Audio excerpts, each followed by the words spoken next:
Hey guys, I'm the garden guy, and I'm going to be showing my journey making a home garden in an apartment complex. So we're going to see what works for me, what doesn't, and share some tips and tricks that I learned growing up gardening with my mother. So right now I'm just putting together my garden supply company window box. It's a self-watering planter. You just fill the bottom with water. There's a float, and you're good to go. All right. Now we're going to start mixing our dirt. So when you're mixing dirt, I'm using Miracle Grow potting soil. It really doesn't matter what you use as long as you get a good dirt. You can even buy cheap stuff at Walmart. This bag I got was only $10. You'll see the water I'm using to mix is very dirty. It doesn't matter what kind of water you use as long as it's not distilled. You can use gallon jugs, sink water. This is all just rainwater that's gathered up over time because it's been the rainy season here.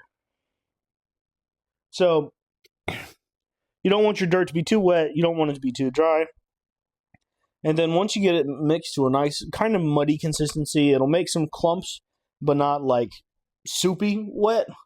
You just start filling your planter like I'm doing right now. You can see on the bottom the bag I have of the potting mix. And then I've got some leftover of a different type of dirt in this bag that I was gifted that we're going to use. And it's dirt, so it'll work. So when you're gardening, you really just kind of go by the seat of your pants. You're coming up with what works, what doesn't work. It's all give or take. Sometimes this will work for you this year and it won't work next year. We've growing up all sorts of things. Never could get the corn to work, but we were able to grow squash, zucchinis, cucumbers, tomatoes, peppers, all sorts of stuff. And you just gotta take your time, be willing to fail, and especially in something like a garden, I can't grow a whole lot because the only space I have is what you see. So we're gonna just figure it out.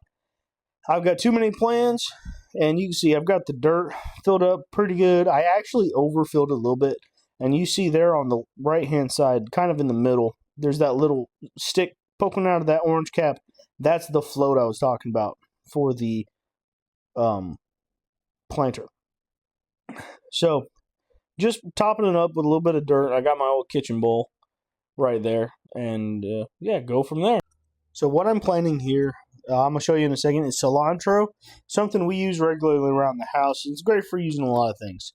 So when you look at your seed pack, you really got to look at the back, read the instructions. It's there for a reason. It'll actually show you and tell you the stuff you need to know for where you're planting it and when you should plant it, how deep it gets planted and everything.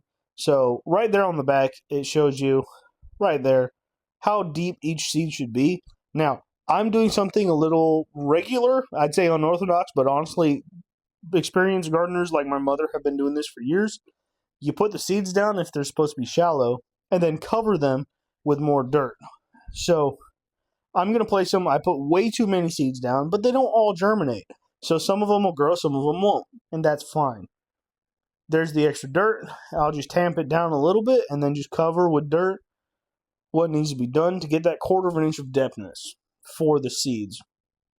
So, and I've planted in my planters, I've already got some lettuce growing, and here you can see me filling the self-watering pour with my little Edelflint watering can.